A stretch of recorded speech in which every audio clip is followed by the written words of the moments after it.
नमस्कार. यापूर्वी आपण डिव्हाइंड लायसन्स ॲग्रीमेंटच्या पहिल्या पानावर ज्या प्रिलिमिनरी इन्फॉर्मेशन दिलेली आहे ती पाहिली. आता पुढे आपण टर्म्स अँड कंडिशन्स काय काय आहेत ते पाहूयात. हे पान मी मोठं करून घेतो. आता पहिल्या क्लॉजमध्ये लायसन्सचा पिरियड दिलेला आहे. तर हे लायसन्स रिव्होकेबल असल्याचं इथं म्हटलेलं आहे, म्हणजे रद्दही करता येतं.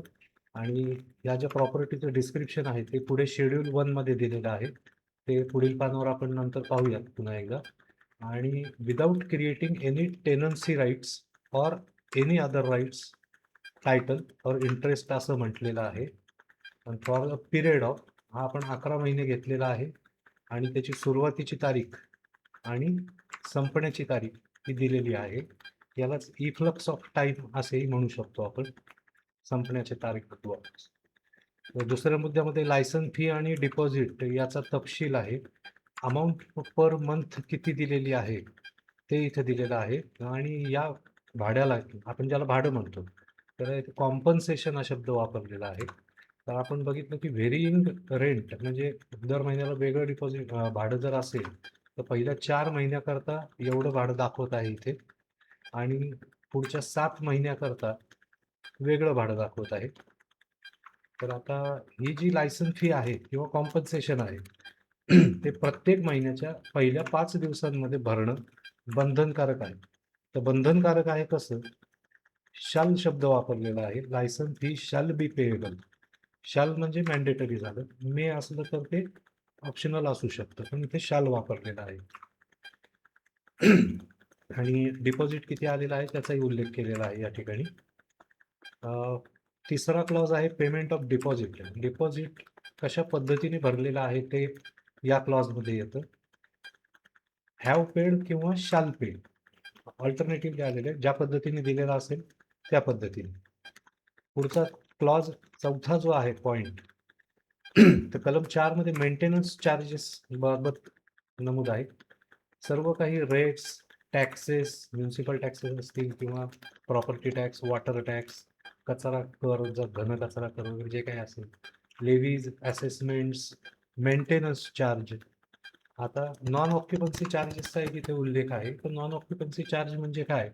तर घरमालक एखाद्या सोसायटीत राहत असेल तर त्यालाही मेंटेनन्स चार्ज भरावे लागतात सोसायटीचे. पण घरमालकाच्या जागी जर त्याने न राहता ती जागा एखाद्या भाडेकऱ्याला दिली तर भाडेकऱ्याला सोसायटी ज्या सुविधा पुरवणार आहे त्या सुविधांच्या मोबदल्यात जे मेंटेनन्स चार्जेस सोसायटी घेणार आहे ती जास्त रक्कम घेईल. म्हणजे मालक राहत असता तर समजा 200 रुपये मेंटेनन्स चार्ज होता, तर भाडेकरी राहत असेल तर सोसायटी, काही सोसायटी असा रूल असतो की बुवा भाड्याने दिला तर 200च्या जागी भाडेकऱ्यांनी 300 रुपये भरावे लागते. तर ते नॉन ऑक्युपन्सी चार्जेस, हे चार्जेस सगळे कुणी भरायचे हे या कलमामध्ये नमूद आहे. या ॲग्रीमेंटमध्ये लायसन्सर म्हणजे घरमालकांनी ही जबाबदारी घेतलेली आहे सर्व भरण्याचे, म्हणून येथे लायसन्सर असा उल्लेख आलेला आहे. 5व्या कलमामध्ये इलेक्ट्रिसिटी चार्जेस कुणी भरायचे, कसे भरायचे त्याचा तपशील दिलेला आहे. शल शब्द वापरून इथे इलेक्ट्रिसिटी बिल्स हे लायसन्सी म्हणजे वापरकर्त्याने डायरेक्टली भरायचे आहेत कंपनीकडे. आपल्यामध्ये महाराष्ट्रात ती महावितरण कंपनी आहे. इलेक्ट्रिसिटी बिल्स हे डायरेक्टली भरायचे आहेत. आणि त्याचबरोबर ओरिजिनल रिसिट ज्या आहेत, मूळ पावत्या ज्या आहेत भरणा केल्याच्या, वीज बिल भरणा केल्याच्या, त्या घरमालकांना द्यायच्या आहेत. हे बंधनकारक आहे.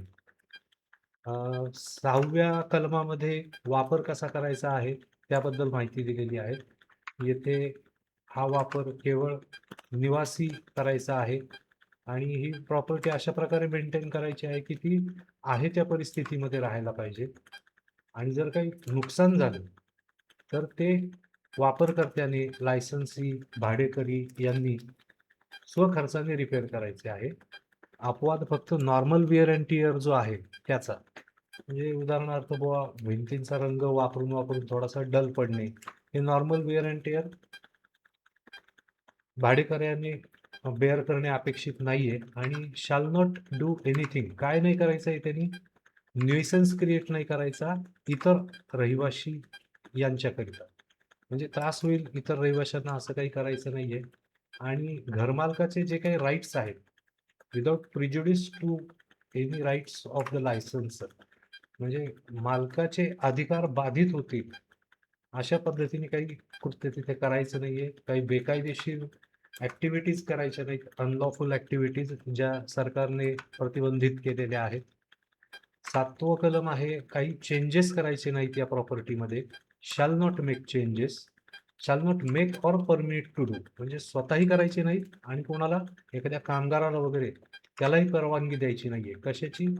कुठल्याही प्रकारचं अल्टरेशन, ॲडिशन म्हणजे बदल किंवा वाढ, एखादं बांधकाम किंवा अशा कुठल्याही अरेंजमेंट, भले त्या मग इंटरनल असोत किंवा external, without consent of the licensor in writing, म्हणजे घरमालकाची, लायसन्सर यांची लेखी परवानगी घेतल्याशिवाय असे काही बदल वगैरे करायचे नाहीत किंवा कोणाला करायची परवानगी द्यायची नाही.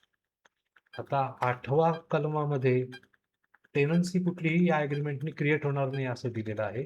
Shall not claim any tenancy right, भाडेकरी कुठलाही टेनन्सी राईट क्लेम करणार नाही किंवा ट्रान्सफर करणार नाही, असाइन करणार नाही, सबलेटिंग करणार नाही किंवा त्याला जे दिलेलं आहे परवाना म्हणजेच लायसन, तो दुसऱ्या कुणाला सबलेट करणार नाही किंवा सब लायसन्स करणार नाही. संपूर्ण प्रॉपर्टीचा तर नाहीच नाही आणि त्यातल्या कुठल्या एखाद्या अंशतः भागाचा देखील नाही. लायसन्सर भाडेकरी जो आहे तो या प्रॉपर्टीला कुठेही गहाणखत करणार नाही या प्रॉपर्टीच्या संदर्भात किंवा कुठलंही लोन घेणार नाही या प्रॉपर्टीच्या अगेन्स्ट, या ॲग्रीमेंटच्या अगेन्स्ट. हा मुद्दा नमूद आहे इथे. आता 9वा मुद्दा जो आहे तो इन्स्पेक्शनचा, की लायसन्सर यांना यामध्ये असं म्हटलेलं आहे की लायसन्सर घरमालक यांना एक रिझनेबल इंटरव्हल्समध्ये एक रिझनेबल नोटीस देऊन, म्हणजे एक ठराविक काही दिवस आधी व्यवस्थित नोटीस देऊन, दोघांची सोय बघून, घरमालक भाडेकरी या दोघांची सोय बघून राईट ऑफ ॲसेस राहील, म्हणजे भेट देण्याचा अधिकार राहील. स्वतः जाऊ शकतो घरमालक किंवा त्यांचा कुणी रिप्रेझेंटेटिव्ह, ऑथराइज्ड रिप्रेझेंटेटिव्ह आहे तोही जाऊ शकतो. म्हणजे मालक स्वतः किंवा मालकाचे वडील, भाऊ किंवा इतर नातेवाईक कुणी असतील, ऑथराइज्ड आहेत ते फक्त, ते व्हिजिट करू शकतात, एंटर करू शकतात, प्रॉपर्टी व्ह्यू करू शकतात, पाहू शकतात, प्रॉपर्टीचे इन्स्पेक्शन करू शकतात. तर अशा प्रकारे कलम 1 ते 7 जे आहे या करारनाम्याचे, त्याची माहिती आपण बघितली. आता पुढील कलम 10 ते 14 यांची माहिती आपण पुढे पाहूयात. धन्यवाद.